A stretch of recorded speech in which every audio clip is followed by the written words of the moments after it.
Hello everyone, welcome to our channel miss commerce. നമ്മൾ MCom third സെമസ്റ്ററിലെ investment management പേപ്പറാണ് നോക്കിക്കൊണ്ടിരിക്കുന്നത്. ഇതിൽ നമ്മുടെ ഫോർത്ത് ചാപ്റ്റർ ആയിട്ടുള്ള പോർട്ട്ഫോളിയോ അനലൈസിസ് ആൻഡ് സെലക്ഷനാണ് നമ്മൾ ഇപ്പോൾ ഡിസ്കസ് ചെയ്തുകൊണ്ടിരിക്കുന്നത് കേട്ടോ. അപ്പോൾ എന്താണ് പോർട്ട്ഫോളിയോൻ്റെ ടൈപ്സുകൾ, അതുമാതിരി പോർട്ട്ഫോളിയോ നമ്മൾ എങ്ങനെ സെലക്ട് ചെയ്യേണ്ടത്, അങ്ങനെയുള്ള കാര്യങ്ങളൊക്കെ നമ്മൾ ഓൾറെഡി അപ്ലോഡ് ചെയ്തിട്ടുണ്ട്.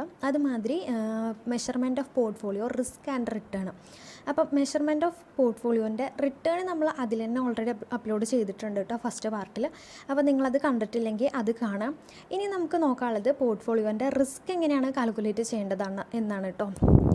അപ്പോൾ പോർട്ട്ഫോളിയോൻ്റെ റിസ്ക് എന്ന് കാൽക്കുലേറ്റ് ചെയ്യാൻ വേണ്ടിയിട്ട് നമുക്ക് രണ്ട് സ്റ്റാറ്റിറ്റിക്കൽ മെഷേഴ്സുകളാണ് കൊടുത്തിട്ടുള്ളത് കേട്ടോ ടെക്സ്റ്റ് ബുക്കിൽ. അപ്പോൾ ഫസ്റ്റ് മെഷർ എന്ന് പറയുന്നത് നമ്മുടെ കോവേരിയൻസും രണ്ടാമത്തെ മെഷർ എന്ന് പറയുന്നത് കോറിലേഷനാണ്. അപ്പോൾ കോവേരിയൻസ് കാൽക്കുലേറ്റ് ചെയ്യാൻ എങ്ങനെയാണെന്ന് നമുക്ക് നോക്കാം. When two or more securities are combined in a portfolio their covariance or interactive risk is to be considered. അതായത് ഒരു പോർട്ട്ഫോളിയോയിൽ നമ്മൾ എന്താ പറഞ്ഞത്, ഒരു സെക്യൂരിറ്റി മാത്രമല്ലല്ലോ നമ്മൾ കമ്പൈൻ ചെയ്യുന്നത്, ഒന്നോ രണ്ടോ അതിൽ കൂടുതലോ സെക്യൂരിറ്റീസാണ് നമ്മൾ ഒരു പോർട്ട്ഫോളിയോയിൽ നമ്മൾ ഇൻവെസ്റ്റ്മെൻറ്റ് നടത്തുമ്പോൾ ചെയ്യണത്. അപ്പോൾ ആ ഒരു പോർട്ട്ഫോളിയോൻ്റെ നമ്മൾ എന്താ കോവേരിയൻസും ഇൻട്രാക്റ്റീവ് റിസ്ക് എന്താ കൺസിഡർ ചെയ്യേണ്ട ആവശ്യമുണ്ട്. Therefore covariance is a statistical measure used to measure portfolio risk. അതുകൊണ്ട് തന്നെ എന്താ നമ്മുടെ കോവേരിയൻസ് ഒരു സ്റ്റാറ്റിറ്റിക്കൽ മെഷറാണ്. റിസ്ക്, പോർട്ട്ഫോളിയോ റിസ്ക് മെഷർ ചെയ്യാൻ വേണ്ടിയിട്ടുള്ള ഒരു സ്റ്റാറ്റിറ്റിക്കൽ മെഷറാണ് നമ്മുടെ കോവേരിയൻസ്. ഇനി എങ്ങനെയാണത് നോക്കുന്നത് എന്ന് വെച്ച് കഴിഞ്ഞാൽ, covariance is the statistical measure that indicate the interactive risk of a security relative to the others in a portfolio of securities. അതായത് ഒരു പോർട്ട്ഫോളിയോ ഓഫ് സെക്യൂരിറ്റീസിലെ ഒരു സെക്യൂരിറ്റീസിനെ മറ്റൊരു സെക്യൂരിറ്റീസുമായിട്ടുള്ള ഇൻട്രാക്റ്റീവ് റിസ്കിനെ ഇൻഡിക്കേറ്റ് ചെയ്യുന്ന ഒരു സ്റ്റാറ്റിറ്റിക്കൽ മെഷറാണ് നമ്മുടെ കോവേരിയൻസ്. അപ്പോൾ മനസ്സിലായെന്ന് വിചാരിക്കുന്നു. ഇനി നമുക്കതിൻ്റെ ഇക്വേഷൻ എങ്ങനെയാണ് കാൽക്കുലേറ്റ് ചെയ്യേണ്ടതെന്ന് നോക്കണ്ടേ. അതിന് നമുക്കൊരു ഫോർമുല കൊടുത്തിട്ടുണ്ട് കേട്ടോ. The covariance between two securities, അതായത് എക്സ് ആൻഡ് വൈ, രണ്ട് securities can be calculated as follows.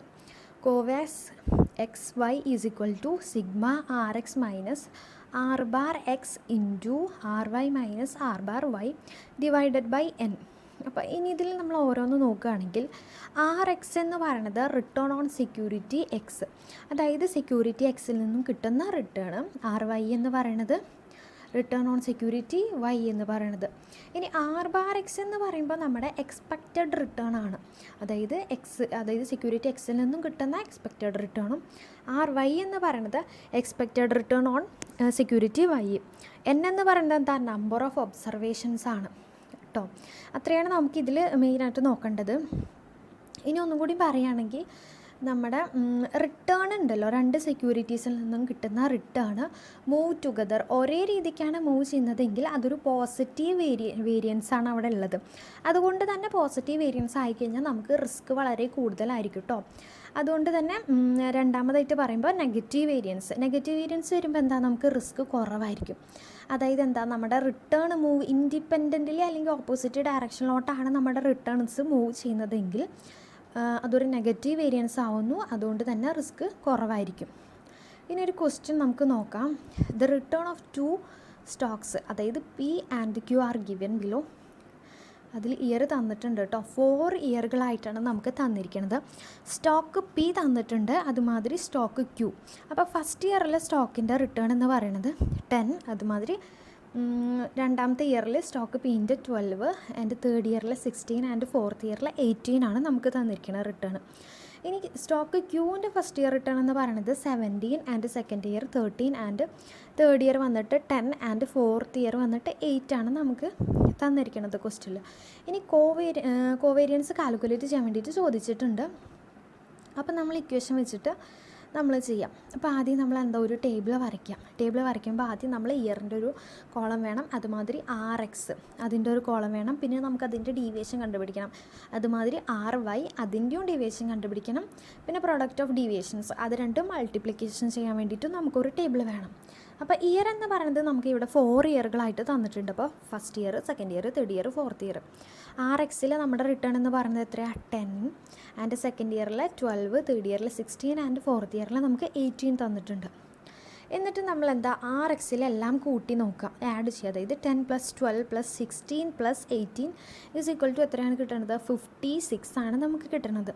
56 divided by 4 ചെയ്യുമ്പോൾ നമുക്ക് എത്ര? 14 ആണ് കിട്ടുന്നത്. അപ്പോൾ ഈ 14 വെച്ചിട്ട് നമ്മൾ എന്താ ചെയ്യേണ്ടത്? ആർ എക്സ്, അതായത് ഫസ്റ്റ് ഇയറിൽ ആർ എക്സ്, അതായത് 10 നമ്മൾ മൈനസ് ചെയ്യണം. അപ്പോൾ 10 - 14 ചെയ്യുന്ന സമയത്ത് നമുക്ക് ഡീവിയേഷൻ കിട്ടില്ലേ? 10 - 14 = എത്രയാണ്? -4. അതുമാതിരി 12 - 14 = -2 ആണ് കിട്ടുന്നത്. അതുമാതിരി തേർഡ് ഇയറിൽ 16 - 14 = എത്രയാണ്? 2. അതുമാതിരി ഫോർത്ത് ഇയറിൽ 18 - 14 = എത്ര? 4 ആണ് കിട്ടുന്നത്. അതുമാതിരി ആർ വൈൻ്റെ നമ്മുടെ സ്റ്റോക്കിൻ്റെ റിട്ടേൺ എത്രയാണ്? ഫസ്റ്റ് ഇയറിൽ 17, സെക്കൻഡ് ഇയറിൽ 13, തേർഡ് ഇയറിൽ 10 ആൻഡ് ഫോർത്ത് ഇയറിൽ നമുക്ക് 8 ആണ് തന്നിരിക്കുന്നത്. അപ്പോൾ അതും നമ്മൾ ആഡ് ചെയ്യാം. അതായത് ആ ഇയറിലത്തെ ഫുള്ള് ആർ വൈൻ്റെ, അതായത് സ്റ്റോക്ക് ക്യൂൻ്റെ ആണ് കേട്ടോ ഇവിടെ പറഞ്ഞിരിക്കുന്നത്. അപ്പോൾ അത് മൊത്തം നമ്മൾ ആഡ് ചെയ്യുക. അതായത് 17 + 13 + 10 + 8 = എത്ര? 14 ആണ്. അതുമാതിരി നമ്പർ ഓഫ് ഇയേഴ്സ്, അതായത് 4. അപ്പോൾ 14 ഡിവൈഡഡ് ബൈ 4 = എത്രയാണ്? 12 അല്ലേ കിട്ടണത് നമുക്ക്. അപ്പോൾ 17 - 12, അതായത് ആർ വൈയിലെ 17 ആണ് ഫസ്റ്റ് ഇയറിൽ. അപ്പോൾ 17 - 12 ചെയ്യുമ്പോൾ നമുക്ക് എത്ര കിട്ടുക? 5 അല്ലേ. അതുമാതിരി സെക്കൻഡ് ഇയറിൽ 13 - 12 ചെയ്യുമ്പോൾ 1 ആൻഡ് 10 - 12 ചെയ്യുമ്പോൾ -2 ആണ്. 8 - 12 ചെയ്യുമ്പോൾ -4. അപ്പോൾ ഇത്രയും നമുക്ക് കിട്ടിക്കഴിഞ്ഞാൽ ഇനി നമുക്ക് ചെയ്യാൻ എളുപ്പമാണ് കേട്ടോ. ഇത് രണ്ടും കൂടി നമ്മൾ മൾട്ടിപ്ലിക്കേഷൻ ചെയ്ത് കഴിഞ്ഞാൽ നമുക്ക് ഡയറക്റ്റ് ഉത്തരം കിട്ടും. അതായത് ഡീവിയേഷൻ RX - R⁻X ഉണ്ടല്ലോ, അതിൻ്റെ കൂടെ നമ്മൾ RY - R⁻Y നമ്മൾ മൾട്ടിപ്ലിക്കേഷൻ ചെയ്തിട്ട് നമ്മളിവിടെ പ്രോഡക്റ്റ് ഓഫ് ഡീവിയേഷൻ ആയിട്ട് ഇത് വെക്കുന്നു. -4 × 5, അതായത് ഫസ്റ്റ് ഇയറിലെ -4 ഇൻറ്റു നമ്മുടെ ഇവിടുത്തെ ഇപ്പോൾ കണ്ടുപിടിച്ച RYൻ്റെ ആ ഡീവിയേഷൻ ഉണ്ടല്ലോ 5, അത് മൾട്ടിപ്ലിക്കേഷൻ ചെയ്ത് കഴിഞ്ഞാൽ -20 നമുക്ക് കിട്ടും. ഇനി സെക്കൻഡ് ഇയറിൽ RX - R⁻Xൻ്റെ ഡീവിയേഷൻ എത്രയാണ്? -2. അതുമാതിരി RY - R⁻Yൻ്റെ ഡീവിയേഷൻ എന്ന് പറയുന്നത് 1 ആണ്. -2 × 1 = -2 തന്നെ നമുക്ക് കിട്ടും. തേർഡ് ഇയറിൽ 2 × -2 = -4 തന്നെ കിട്ടും. ഫോർത്ത് ഇയറിൽ 4 × -4 ചെയ്യുന്ന സമയത്ത് -16 ആണ് കിട്ടുന്നത്. അപ്പോൾ ഇത് മൊത്തം നമ്മൾ ആഡ് ചെയ്ത് കഴിഞ്ഞാൽ -20 + -2 + -4 + -16 = എത്രയാണ്? -42 ആണ് നമുക്ക് കിട്ടുന്നത്. അപ്പോൾ ഇങ്ങനെയാണ് നമ്മൾ കണ്ടുപിടിക്കുക കേട്ടോ. അപ്പം നമുക്ക് എന്താണ് ഇവിടെ RX - R⁻X × RY - R⁻Y കിട്ടി. അതെത്ര? -42 ഡിവൈഡഡ് ബൈ 4 = -10.5 ആണ് നമ്മുടെ ഇവിടെ കോവേരിയൻസ് ആയിട്ട് നമുക്ക് കിട്ടണത് കേട്ടോ. അപ്പോൾ ഈ ക്വസ്റ്റ്യനിൽ നമുക്ക് എന്താ മനസ്സിലാക്കേണ്ടത്? ഇവിടെ മൈനസ് ആയിട്ടാണ് നമ്മുടെ കോവേരിയൻസ് വന്നിരിക്കുന്നത്. അതായത് -10.5 ആണ് നമ്മുടെ ഇവിടുത്തെ കോവേരിയൻസ്. അതുകൊണ്ട് തന്നെ എന്താ റിസ്ക്? നമുക്ക് നെഗറ്റീവ് വേരിയൻസ് കിട്ടിക്കഴിഞ്ഞാൽ റിസ്ക് എന്താ? കുറവാണോ കൂടുതലാണോ? കുറവാണ് കേട്ടോ. റിസ്ക് നമുക്കിവിടെ കുറവാണ്. The return of 2 securities move in opposite direction since the covariance is negative and risk is less on this portfolio. അപ്പോൾ നമ്മൾ ഇങ്ങനെയാണ് കേട്ടോ ഈ കോവേരിയൻസ് കണ്ടുപിടിക്കുക. നോക്കാനുള്ളത് കോറിലേഷൻ എങ്ങനെയാണ് കണ്ടുപിടിക്കേണ്ടതെന്ന് കേട്ടോ. കോറിലേഷനാണ് നമ്മുടെ പോർട്ട്ഫോളിയോ റിസ്ക് മെഷർ ചെയ്യാനുള്ള രണ്ടാമത്തെ മെഷർ. അപ്പോൾ കോറിലേഷൻ എന്ന് പറയുന്നത് എന്താണ്? The coefficient of correlation is another measure designed to indicate the similarity or a dissimilarity in the behaviour of 2 variables. അതായത് ഈ കോഎഫിഷ്യൻ്റ് ഓഫ് കോറിലേഷൻ ഒരു അനദർ മെഷറാണ്. അതെന്തിനു വേണ്ടിയിട്ടാണ് ഡിസൈൻ ചെയ്തതെന്ന് വെച്ച് കഴിഞ്ഞാൽ similarity and dissimilarity in the behaviour of 2 variables. 2 variables തമ്മിലുള്ള അവരുടെ ബിഹേവിയറിലുള്ള സിമിലാരിറ്റിയും അതുമാതിരി ഡിസിമിലാരിറ്റീനെയും ഇൻഡിക്കേറ്റ് ചെയ്യാൻ വേണ്ടിയിട്ട് ഡിസൈൻ ചെയ്തിട്ടുള്ള ഒരു മെഷറാണ് നമ്മുടെ കോഎഫിഷ്യൻ്റ് ഓഫ് കോറിലേഷൻ എന്ന് പറയുന്നത്. Covariance is an absolute measure of interactive risk between 2 securities. നമ്മൾ കോവേരിയൻസ് പറഞ്ഞപ്പോൾ എന്താ പറഞ്ഞത്? നമ്മൾ ഇൻട്രാക്റ്റീവ് റിസ്ക് ബിറ്റ്വീൻ 2 സെക്യൂരിറ്റീസ് തമ്മിലുള്ള ഇൻട്രാക്റ്റീവ് റിസ്കുകൾ മെഷർ ചെയ്യാൻ വേണ്ടിയിട്ടുള്ളൊരു സ്റ്റാറ്റിസ്റ്റിക്കൽ മെഷറാണ് നമ്മുടെ covariance. To facilitate the comparison covariance can be standardized. അപ്പോൾ കമ്പാരിസൺ ഫെസിലിറ്റേറ്റ് ചെയ്യണമെങ്കിൽ എന്താ? കോവേരിയൻസ് സ്റ്റാൻഡേർഡൈസ്ഡ് ആയിരിക്കണം. Dividing the covariance between 2 securities by the product of standard deviation of each security gives such a standard measure. This measure is called coefficient of correlation. ആ ഒരു മെഷറിനെ നമ്മൾ coefficient of correlation എന്ന് പറയുന്നുണ്ട്. അപ്പോൾ ഈ ഇക്വേഷനിൽ തന്നെ ഇപ്പോൾ പറഞ്ഞത് നമ്മൾ വ്യക്തമായിട്ട് പറഞ്ഞിട്ടുണ്ട് കേട്ടോ. ഇക്വേഷൻ തന്നെ നമ്മളത് സിംപ്ലിഫൈ ചെയ്തിട്ട് എഴുതിയിട്ടുള്ളതാണ്. അതായത് RXY = കോവാക്സ് XY divided by standard deviation X into standard deviation Y. അപ്പോൾ ആദ്യം നമ്മൾ പിടിച്ച കോഎഫിഷ്യൻ്റ് ഓഫ് കോറിലേഷൻ്റെ ഇക്വേഷൻ ഉണ്ടല്ലോ, ആ പഠിച്ച ഇക്വേഷൻ നമ്മൾ ആദ്യം വെച്ചിട്ട് നമ്മൾ coefficient of correlation X and Y നമ്മൾ കണ്ടുപിടിക്കുന്നു. അതിനുശേഷം നമ്മൾ എന്താ standard deviation X standard deviation Y കൊണ്ട് മൾട്ടിപ്ലിക്കേഷൻ ചെയ്യുന്നു. അപ്പോൾ സിമ്പിളാണ്, ഇത് നമുക്ക് അതേമാതിരി ചെയ്ത് നോക്കാം കേട്ടോ. ഇതിൽ RXY എന്ന് പറയുന്നത് is the coefficient of correlation between X and Y, and covers X and Y is the covariance between X and Y securities. ഇനി ഒരു ക്വസ്റ്റ്യൻ നോക്കുകയാണെങ്കിൽ, the return and expected return of stock X and stock Y for 2 period is given below. 2 പീരീഡിലായിട്ടാണ് നമ്മുടെ stock Xൻ്റെയും stock Yൻ്റെയും expected റിട്ടേണും തന്നിരിക്കുന്നത്. അപ്പോൾ പീരീഡ് 1 സ്റ്റോക്ക് Xൽ റിട്ടേൺ എന്ന് പറയുന്നത് 7 ആണ്. അതുമാതിരി എക്സ്പെക്റ്റഡ് റിട്ടേൺ എന്ന് പറയുന്നത് 9 ആണ്. പീരീഡ് സ്റ്റോക്ക് വൈൻ്റെ കേസ് പീരീഡ് 1 തന്നെ പറയുകയാണെങ്കിൽ നമുക്ക് റിട്ടേൺ എന്ന് പറയുന്നത് 13, അതുമാതിരി എക്സ്പെക്റ്റഡ് റിട്ടേൺ എന്ന് പറയുന്നത് 9 ആണ്. പീരീഡ് 2 എക്സിൻ്റെ റിട്ടേൺ എന്ന് പറയുന്നത് 11, അതുമാതിരി എക്സ്പെക്റ്റഡ് റിട്ടേൺ എന്ന് പറയുന്നത് 9 ആണ്. ആൻഡ് പീരീഡ് 2 തന്നെ സ്റ്റോക്ക് വൈൻ്റെ പറയുകയാണെങ്കിൽ റിട്ടേൺ 5ഉം അതുമാതിരി എക്സ്പെക്റ്റഡ് റിട്ടേൺ എന്ന് പറയുന്നത് 9 ആണ്. Calculate covariance and correlation about the stock X and Y if standard deviation of stock is 2 and 4 respectively. നമുക്ക് ആൻസർ എങ്ങനെയാണ് കണ്ടുപിടിക്കേണ്ടത് നോക്കാം. അപ്പോൾ ആൻസർ കണ്ടുപിടിക്കാൻ വേണ്ടിയിട്ട് നമ്മൾക്ക് കോളംസ് വരയ്ക്കേണ്ട ആവശ്യമുണ്ട്. അപ്പോൾ നമ്മുടെ ഫസ്റ്റ് കോളം എന്ന് പറയുന്നത് പീരീഡ്, പിന്നെ സെക്കൻഡ് കോളം എന്ന് പറയുന്നത് RX എന്ന് പറയുന്ന കോളം, അതായത് നമ്മുടെ റിട്ടേൺ ചെയ്തുള്ള കോളം, പിന്നെ ഡീവിയേഷൻ ഫ്രം എക്സ്പെക്റ്റഡ് റിട്ടേൺ, അതായത് നമ്മൾ നേരത്തെ ചെയ്തല്ലോ ഡീവിയേഷൻ, അതേമാതിരി തന്നെയാണ്. പക്ഷേ ഇവിടെ നമ്മൾ എക്സ്പെക്റ്റഡ് റിട്ടേണിൽ നിന്നാണ് ഡീവിയേഷൻ കണ്ടുപിടിക്കുന്നത്.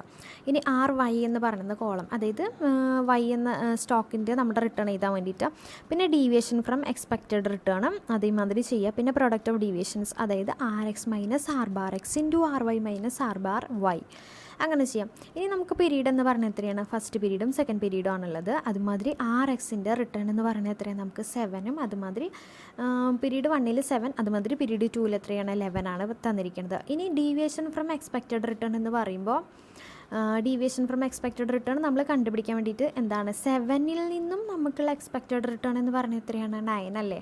അപ്പോൾ 7 - 9 = -2 ആണ് നമുക്ക് കിട്ടുന്നത്. അതുമാതിരി പീരീഡ് 2 നമ്മുടെ റിട്ടേണിൽ നിന്നും എക്സ്പെക്റ്റഡ് റിട്ടേൺ മൈനസ് ചെയ്യുക, അതായത് 11 - 9 = എത്രയാണ്? 2 ആണ് കേട്ടോ വരുന്നത്. അപ്പോൾ ടെക്സ്റ്റ് ബുക്കിൽ നമ്മുടെ deviation from expected return period 2 -2 എന്ന് എഴുതി വെച്ചിട്ടുണ്ട്, അത് തെറ്റാണ് കേട്ടോ. അപ്പോൾ അത് -2ൻ്റെ മൈനസ് ഒന്ന് കളഞ്ഞാൽ മതി. 2 തന്നെയാണ് കേട്ടോ കറക്റ്റ് ആൻസർ. അത് എഴുതിയതിലൊരു മിസ്റ്റേക്കാണ്. ഇനി നമുക്ക് RYൻ്റെ റിട്ടേൺ എന്ന് പറയുന്ന ഫസ്റ്റ് പീരീഡിൽ 13 ആണ്, അതുമാതിരി സെക്കൻഡ് പീരീഡിൽ 5 ആണ് റിട്ടേൺ വന്നിട്ടുള്ളത്. ഇനി ഡീവിയേഷൻ നമുക്ക് നോക്കാം. അപ്പോൾ ഡീവിയേഷൻ എന്ന് പറയുന്നത് എത്ര? ഫസ്റ്റ് പീരീഡിൽ 13 മൈനസ് എക്സ്പെക്റ്റഡ് റിട്ടേൺ എന്ന് പറയുന്നത് 9 ആണ്. അപ്പോൾ 13 - 9 = എത്ര? 4 ആണ് കിട്ടുന്നത്. അതുമാതിരി 5 - 9 എന്ന് പറയുന്നത് പീരീഡ് 2 5 - 9 = -4 ആണ്. ഇനി നമ്മൾ നേരത്തെ കോവേരിയൻസ് കണ്ടുപിടിക്കാൻ വേണ്ടിയിട്ട് മൾട്ടിപ്ലിക്കേഷൻ ചെയ്തില്ലേ 2 ഡീവിയേഷൻസുകളും, അതുമാതിരി ഇവിടെയും ചെയ്യുക. അതായത് -2 × 4 = -8 തന്നെയാണ്. രണ്ടാമത്തെ പീരീഡിൽ 2 × -4 = -8 തന്നെയാണ് കേട്ടോ. ഇനി ഇത് രണ്ടും കൂടി ആഡ് ചെയ്യുക. അതായത് -8 + -8 = -16 ആണ് നമുക്ക് കിട്ടുന്നത്. അപ്പോൾ നമ്മൾ ഇക്വേഷനിലോട്ട് ഇട്ട് കൊടുക്കുന്നു. അതായത് Covax Y = sigma RX minus R bar X into RY minus R bar Y divided by N. Okay, അപ്പോൾ ഇപ്പോൾ നമ്മൾ കണ്ടുപിടിച്ച അതിട്ട് കൊടുത്താൽ പോരെ. -16 / N എന്ന് പറയുന്നത് നമ്മുടെ ഇവിടെ 2 പീരീഡ്സ് ആണ്. അപ്പോൾ 2 എന്ന് എഴുതി വയ്ക്കുന്നു. -16 / 2 = -8 ആണ് നമ്മുടെ കോവേരിയൻസ് ആയിട്ട് നമുക്ക് ആൻസർ കിട്ടുന്നത് കേട്ടോ. അപ്പോൾ -2 എന്ന് പറയുമ്പോൾ എന്താണ്, നമ്മുടെ കോവേരിയൻസ് നെഗറ്റീവാണ്. അതുകൊണ്ട് തന്നെ റിസ്ക് എന്താ, കുറവല്ലേ? റിസ്ക് കുറവായിട്ടാണ് നമ്മൾ കൺസിഡർ ചെയ്യുന്നത് കേട്ടോ. ഇനി നമുക്ക് എന്താണ് കോഎഫിഷ്യൻ്റ് ഓഫ് കോറിലേഷൻ കണ്ടുപിടിക്കേണ്ടത്. അതിന് വേണ്ടിയിട്ടുള്ള ഇക്വേഷൻ എന്താണ്? കോഎഫിഷ്യൻ്റ് ഓഫ് കോറിലേഷൻ കണ്ടുപിടിക്കാനുള്ള ഇക്വേഷൻ എന്ന് പറയുന്നത് RXY = covariance XY divided by standard deviation X into standard deviation Y. അപ്പോൾ ഈ കോവേരിയൻസ് ഇപ്പോൾ നമ്മൾ ഓൾറെഡി കണ്ടുപിടിച്ചിട്ടുണ്ട്. എന്താ -8 ആണ് നമ്മുടെ കോവേരിയൻസ് എന്ന് പറഞ്ഞിരിക്കുന്നത് കേട്ടോ. ഇപ്പോൾ നമ്മൾ കണ്ടുപിടിച്ചതാണ്, അത് നമ്മൾ എഴുതി വയ്ക്കുന്നു. ഇനി നമുക്ക് സ്റ്റാൻഡേർഡ് ഡീവിയേഷൻ എക്സും വൈയും, സ്റ്റാൻഡേർഡ് ഡീവിയേഷൻ എക്സിൻ്റെ നമുക്ക് ക്വസ്റ്റ്യനിൽ തന്നിട്ടുണ്ട്. Standard deviation of stock is എക്സിൻ്റെ എന്ന് പറഞ്ഞത് 2 ആണ്. അതുമാതിരി നമ്മുടെ വൈൻ്റെ വന്നിട്ട് 4 ആണ്. അപ്പോൾ 2 × 4 നമ്മൾ ഡയറക്റ്റ് എഴുതി വെക്കുന്നു. അപ്പോൾ നമുക്ക് എത്ര കിട്ടുക? -8 divided by 2 × 4 is equal to -8 divided by 8 is equal to -1 ആണ് നമ്മുടെ ഇവിടുത്തെ കോഎഫിഷ്യൻ്റ് ഓഫ് കോറിലേഷനായിട്ട് വരുന്നത്. അപ്പോൾ ഇങ്ങനെയാണ് നമ്മൾ കോഎഫിഷ്യൻ്റ് ഓഫ് കോറിലേഷനും അതുമാതിരി കോവേരിയൻസും, അതായത് പോർട്ട്ഫോളിയോൻ്റെ റിസ്ക് കാൽക്കുലേറ്റ് ചെയ്യാൻ വേണ്ടിയിട്ട് ചെയ്യുന്ന 2 മെഷേഴ്സുകളാണ്. അപ്പോൾ നിങ്ങൾക്ക് മനസ്സിലായെന്ന് വിചാരിക്കുന്നു കേട്ടോ. എങ്ങനെയാണ് നമ്മൾ കാൽക്കുലേറ്റ് ചെയ്യേണ്ടത്? ആദ്യം തന്നെ നമ്മൾ എന്താ ചെയ്യേണ്ടത്? ഡീവിയേഷൻസ് കണ്ടുപിടിക്കുന്നു. അതിനുശേഷം നമ്മൾ എന്താ ഡീവിയേഷൻസുകൾ 2 മൾട്ടിപ്ലിക്കേഷൻ ചെയ്യുന്നു. ഇക്വേഷനിലോട്ട് ഇട്ട് കൊടുത്തു കഴിഞ്ഞാൽ നമ്പർ ഓഫ് ഇയേഴ്സ്, അതായത് നമ്പർ ഓഫ് എത്ര നമ്പറാണ് തന്നിരിക്കുന്നത് വെച്ചാൽ അതും കൂടി വെച്ചിട്ട് നമ്മൾ ഡിവൈഡഡ് ബൈ ചെയ്തിട്ട് ഉത്തരം കണ്ടുപിടിക്കാം. ആ കോവേരിയൻസിൻ്റെ ഉത്തരം കിട്ടിക്കഴിഞ്ഞാൽ നമുക്ക് എന്താ അതിൻ്റെ കൂടെ സ്റ്റാൻഡേർഡ് ഡീവിയേഷനും കൂടി മൾട്ടിപ്ലിക്കേഷൻ ചെയ്ത് കഴിഞ്ഞാൽ നമുക്ക് കോഎഫിഷ്യൻ്റ് ഓഫ് കോറിലേഷൻ കിട്ടും കേട്ടോ. അപ്പോൾ ഇങ്ങനെയാണ് നമ്മൾ ചെയ്യേണ്ടത്. അത് നിങ്ങൾക്ക് ടെക്സ്റ്റിൽ കുറച്ചും കൂടി ക്വസ്റ്റ്യൻ ഉണ്ട്, അപ്പോൾ അതൊക്കെ കൂടി ചെയ്ത് കഴിഞ്ഞാൽ ഒന്നും കൂടി മനസ്സിലാവും. അപ്പോൾ പാർട്ട് 1 നിങ്ങൾ കണ്ടിട്ടില്ലെങ്കിൽ അതും കൂടി കാണുക. അതിൽ നമ്മൾ റിട്ടേൺ എങ്ങനെയാണ് കാൽക്കുലേറ്റ് ചെയ്യാമെന്ന് നേരെ പറഞ്ഞിട്ടുണ്ട് കേട്ടോ. അപ്പോൾ ആദ്യമായിട്ട് കാണുകയാണെങ്കിൽ നിങ്ങളൊന്ന് സബ്സ്ക്രൈബ് ചെയ്യുക, ലൈക്ക് ചെയ്യുക. എന്തെങ്കിലും ഡൗട്ട് ഉണ്ടെങ്കിൽ ഒന്ന് കമൻ്റ് ആക്കിയിട്ട് ഇട്ടാൽ മതി കേട്ടോ. അടുത്ത വീഡിയോ ആയിട്ട് വരാം. താങ്ക്